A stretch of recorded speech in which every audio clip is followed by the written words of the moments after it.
Devaya Namo Bhagavate Vasudevaya Narayanam Namaskritya Naram Chaiva Narottamam Devim Saraswatim Vyasam Tato Jayamudiraye Nashta Praeshu Abhadreshu Nityam Bhagavata Sevaya Bhagavate Uttama Shloke Bhaktir Bhavati Nashtiki Om Jnana Timirandasya Gyananjana Shalakaya Chakshurun Militam Yena Tasmai Shri Gurave Namaha Sri Caitanya Manobhistam Stapitam Yena Bhutale Swayam Rupa Kadamayam Dadati Swapadantikam Vandeham Shri Guru Shri Yuta Padakamalam Shri Gurun Vaishnavamscha Shri Rupam Sagrajatam Sahagana Raghunatanvitam Tam Sajivam Sadvaitam Sabadhutam Parijana Sahitam Krishna Chaitanya Deva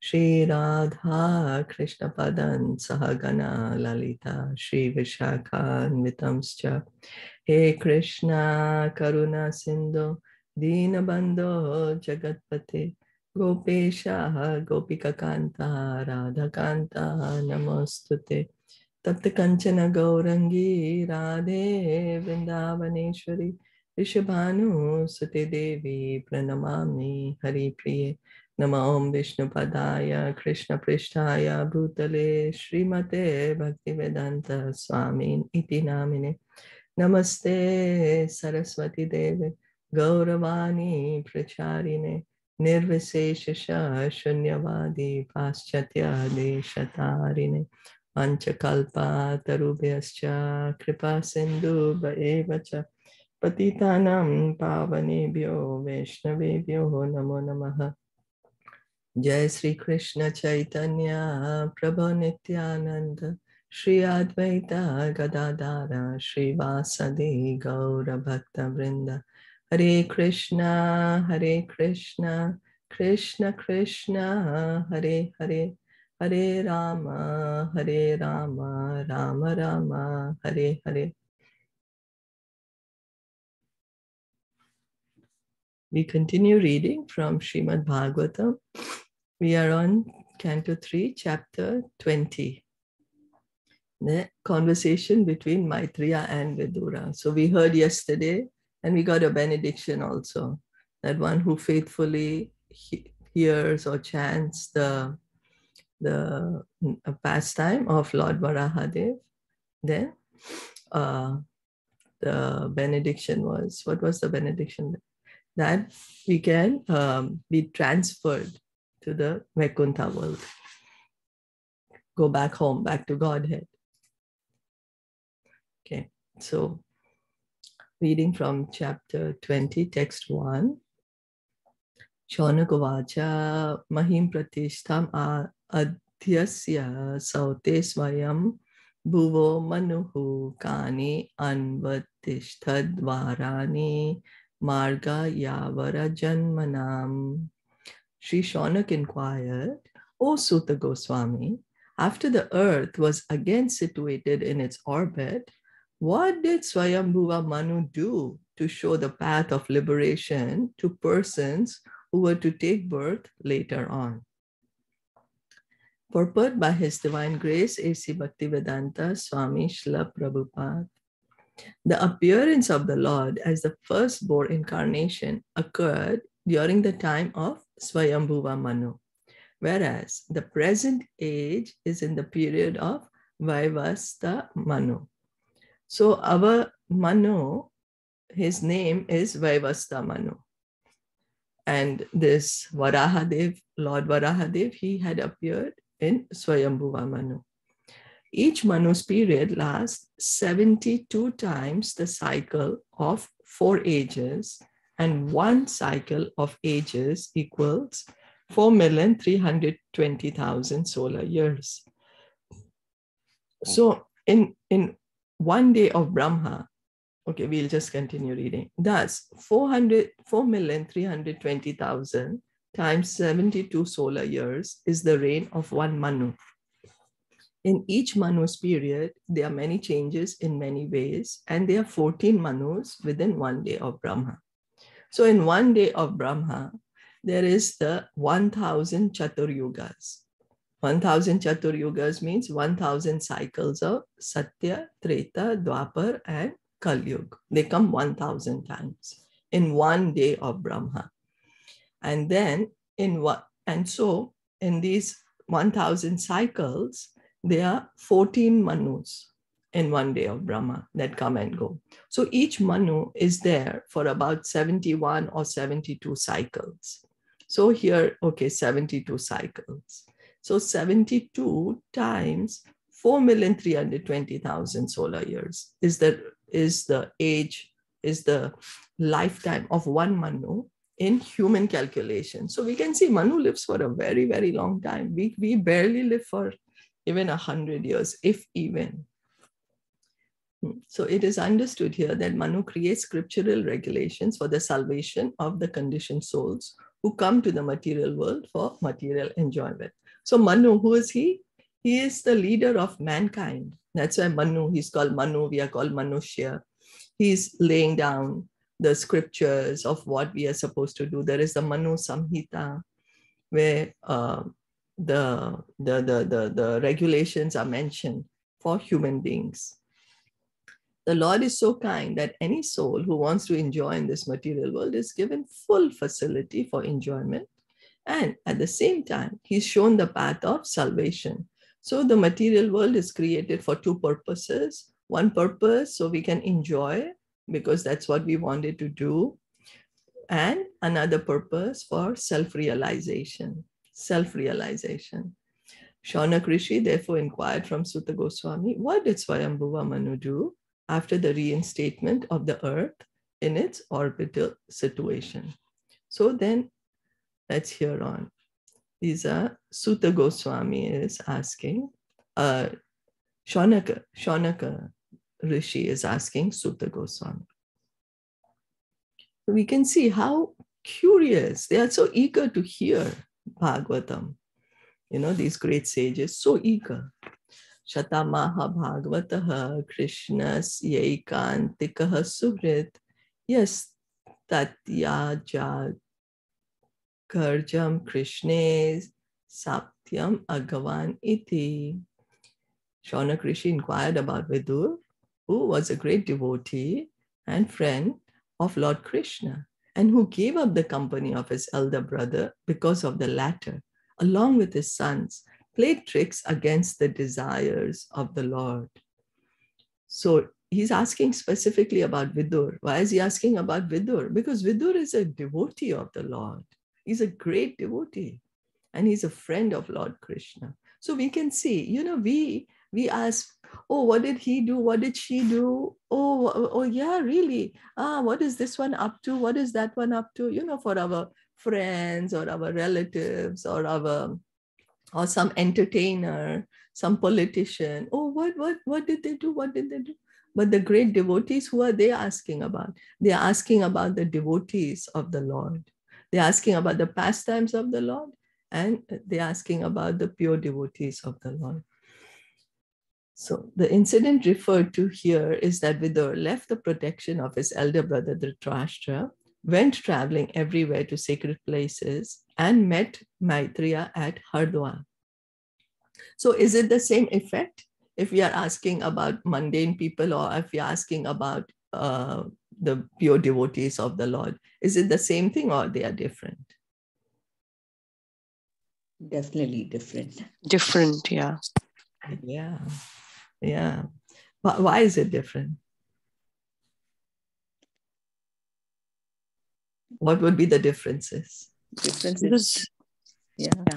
Asking for Krishna, about Krishna, the pastimes of Krishna and everything. And the other one is just mundane. So then what would be the effects? Because when we ask about Krishna and Krishna's devotee, Krishna is there. We are having the association of Krishna, as we read in Srimad Bhagavatam. His name is not different than him. The talk about his devotees, his leelas, that is not different than Krishna. So when we are talking and asking and inquiring about his devotees, his leelas, we are in direct association of Krishna. But when we talk about any other mundane things of this world, that is not possible. We are just falling into the trap of Maya, more and more and more entanglement. What would be the effects when we are talking about mundane things, and what would be the effects when we are talking about Krishna? The effects will be, we'll get the prema bhakti of Krishna, because by associating and listening about his devotees, we can get his prema bhakti, his shelter, his love and Vaikuntha, and we can go back to God and our hearts will be purified. But by talking about the mundane things, our hearts will be again more and more and more, get more dirty, more unwanted desires will be there. Because when we talk about them, we get to know what is happening in the mundane people's life. And then we get more attached.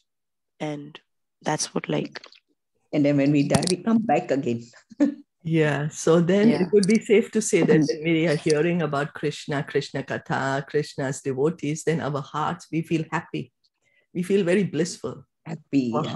Our heart feels very light. We are enjoying. We want to wake up every morning and hear what is going to what we are going to hear in Bhagavatam today, Like the excitement is there, the enthusiasm. Why? Because the heart is being attracted. The heart feels lighter. We feel so happy. But when we are hearing about mundane people, what happens? It gives, we will get, as you rightly said, material desires. So then that will give us envy, anger, feelings of pride, feelings of arrogance or conceit. Then what happens? Then the heart doesn't feel happy. Then in fact, the heart, it has these things which hurt the heart more and more. So that's the difference. So when we are hearing Krishna Katha, it's happy. And when we are trying to do some mundane Katha, Gramya Katha, that's called Gramya Katha, when we are just talking about mundane things here and there, then that is, makes the heart very hard, gives, no happiness there, but more false ego. And so that's the reason Bhagavatam says that Krishna Katha, when people are doing Krishna Katha, that is like the business of the swans. Business of the swans. The swans, they're always in beautiful ponds where there's lakes, lotuses, and very beautiful, and the swan is just gonna drink the milk from the water. That's what is the speciality. If there's a mixture of milk and water, it can just drink out the milk. But where the crows will be there, where there is garbage, where there's dirt, there will be crows. So Bhagavatam tells us, become a swan, hear Krishna Katha. So that's what we are doing now. So we can see how eager Shaunak Rishi is. He's putting all these questions. Oh, what happened? What happened then? So this is not mundane as, our mundane things that we talk about. So the incident referred to here is that Vidur left the protection of his elder brother Dhritarashtra, went traveling everywhere to sacred places, and met Maitreya at Hardwar. Shaunak Rishi here inquires about the topics of the conversation between Maitreya Rishi and Vidura. Vidur's qualification was that he was not only a friend of the Lord, but also a great devotee. So he's not only a friend, but he's a devotee, a great devotee. When Krishna tried to stop the war and mitigate the misunderstanding between the cousin brothers, they refused to accept his counsel. Therefore, Shata or Vidur was unsatisfied with them and he left the palace. As a devotee, Vidur showed by example that anywhere that Krishna is not honored is a place unfit for human habitation. A devotee may be tolerant regarding his own interests, but he should not be tolerant when there is misbehavior toward the Lord or the Lord's devotee. So Vidur, it's what is Prabhupada trying to say here, that Vidur was living with Dhritarashtra till the time, he was very attached to Dhritarashtra. He always wanted to bring Dhritarashtra to the right path. But when he saw that Krishna is dishonored, he said, I don't want to live here anymore. Then he gave up. He gave up because Krishna is dishonored. How can Krishna be dishonored? Vidur has so much love for Krishna. We are also like that, no? When our loved one is not treated well, then we say, oh, how could this one do that? How could they do? So here Vidur, he has attachment for Krishna. He has attachment. That is what is required, that we should get attached to Krishna. Here Vidur's attached. That's the reason he's a great devotee, because he's so attached to Krishna. Here the word Agavan is very significant, for it indicates that the Kauravas, Dhritarashtra's sons, lost the war because of being sinful in disobeying the instructions of Krishna. Agavan. The Kauravas, they lost the war because of being sinful in disobeying the instructions of Krishna. So what is being said is, we should follow the instructions of Krishna, and that is our true victory. We think, no, going against Krishna's instructions, I will be happy. Well, we have always done that. Since time immemorial, we have been doing that in this material world, going against the instructions of Krishna. But as Prabhupada was, Prabhupada's proposal, just this life, one life you surrender to Krishna, and then you see the result. So, anyone wanted to share anything else or say anything else?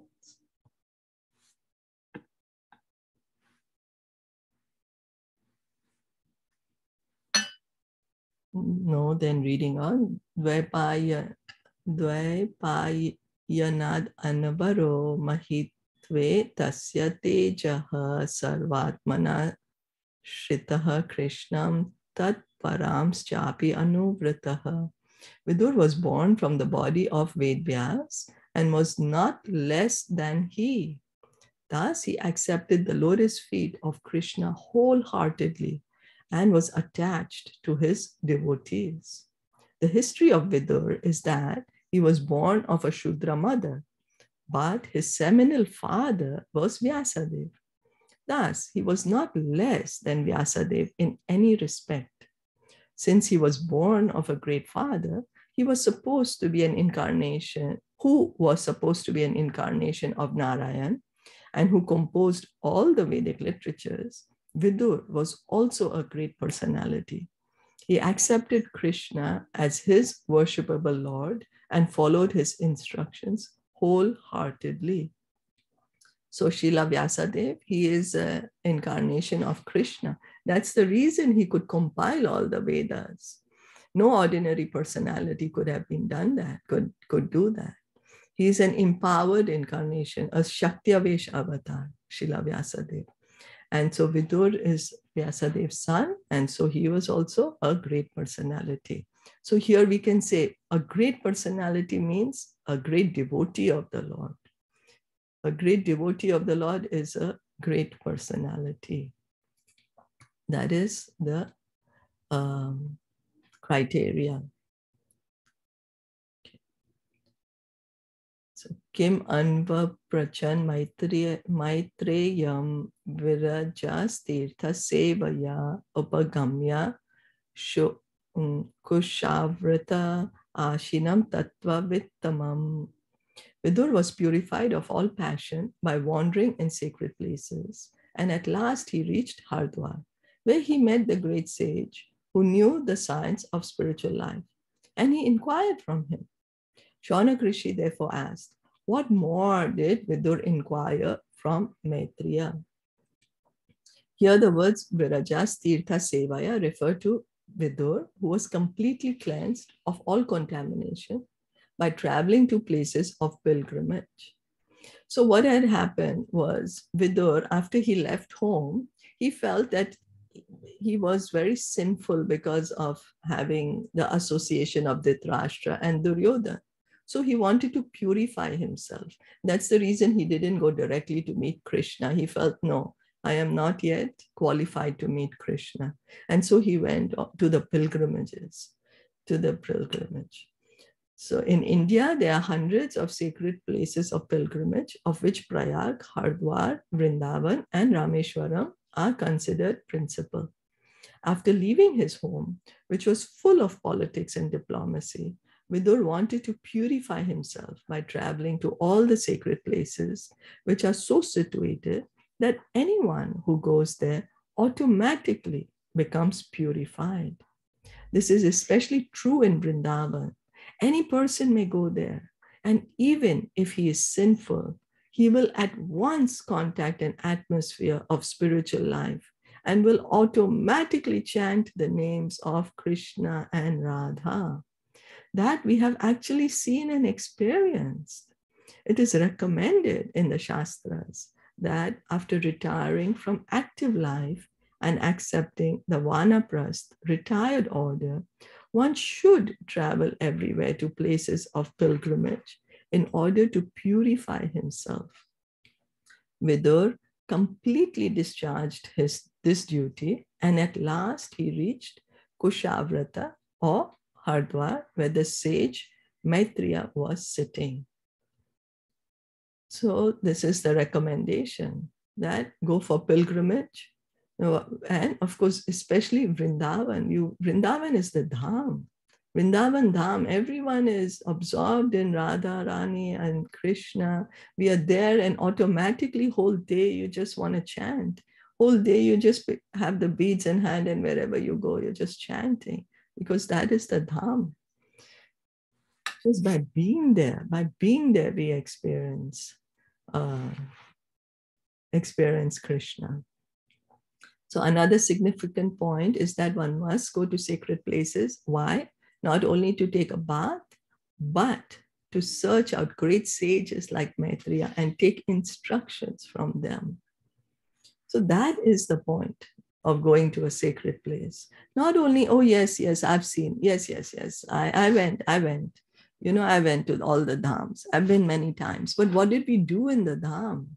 I did sightseeing. Yes, I went to this spot and this spot and this spot. But the main reason of going to the dham is to hear from the pure devotees. We need to search out the pure devotees who are living in the dham and hear from them. If one does not do so, his traveling to places of pilgrimage is simply a waste of time. Then we are just going for like show bottle.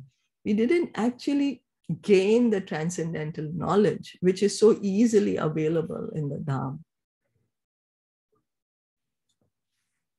Narottam Das Thakur, a great acharya of the Vaishnava sect, has, for the present, forbidden us to go to such places of pilgrimage, because in this age, the times having so changed, a sincere person may have a different impression on seeing the behavior of the present residents of the pilgrimage sites.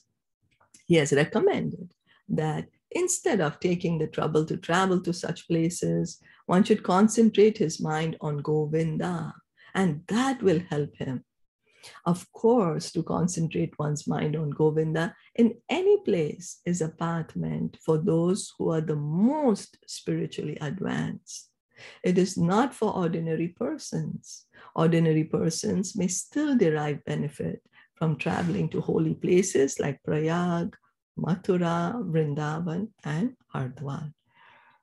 So Narottam Das Thakur, he's a great acharya in our life.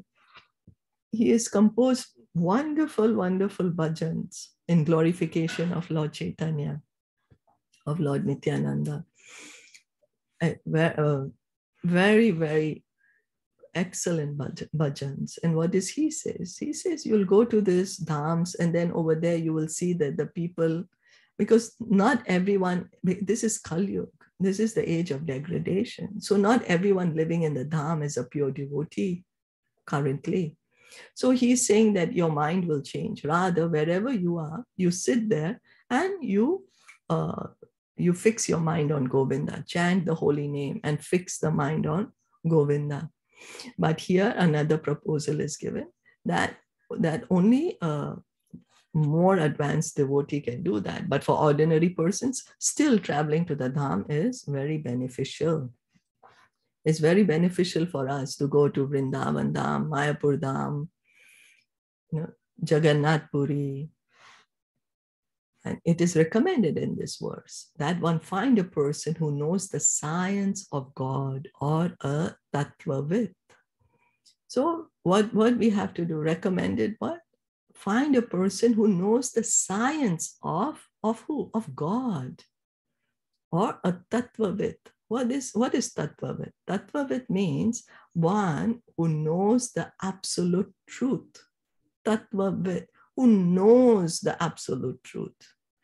There's a very big difference between actually knowing the absolute truth and thinking what the absolute truth is. Many times we think a lot of things, and based on that thinking, we feel we know it. But our thinking is not equal to knowing. It's very, very different. So there are many pseudo-transcendentalists, even at places of pilgrimage. Such men are always present, and one has to be intelligent enough to find the actual person to be consulted. Then one's attempt to progress by traveling to different holy places will be successful.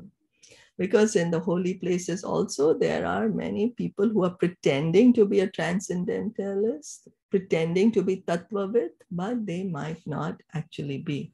So we have to be intelligent.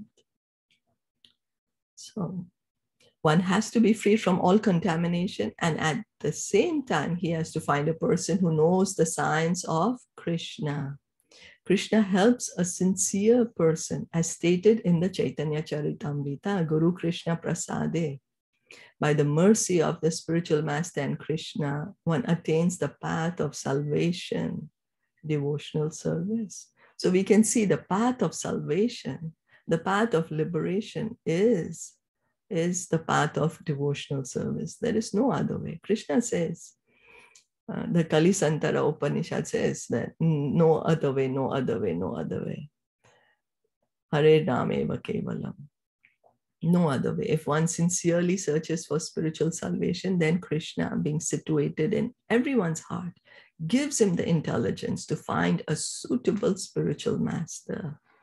So then, what is our qualification? Sincerity. Sincerity. What is my sincerity? To understand, to know the absolute truth. And if I am sincere, Krishna, who is within my heart, he will connect me to a bona fide spiritual master. So here, this is the reason. If one sincerely searches for spiritual salvation, then Krishna, being situated in everyone's heart, gives him the intelligence to find a suitable spiritual master. By the grace of a spiritual master like Maitreya, one gets the proper instruction and advances in his spiritual life. So it's very important to hear from the tattvavit, or one who knows the science of God, or one who knows the absolute truth. Then we can truly get salvation, truly get liberation. So Vidur, he found Maitreya Muni. He went to the place of pilgrimage, not just for sightseeing, but to hear from Maitreya Muni. Any comments or questions?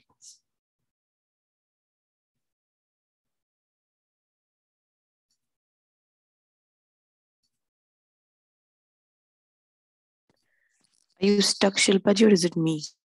I think I'm stuck, right? Is it better now? Hello? Yeah, we can't hear her. Oh, you can't hear me? Also. Are you able to hear me now? Let me see. Well, it is connected. Anyway, it's time. Yeah. Yeah, it's time. So we'll stop here for today.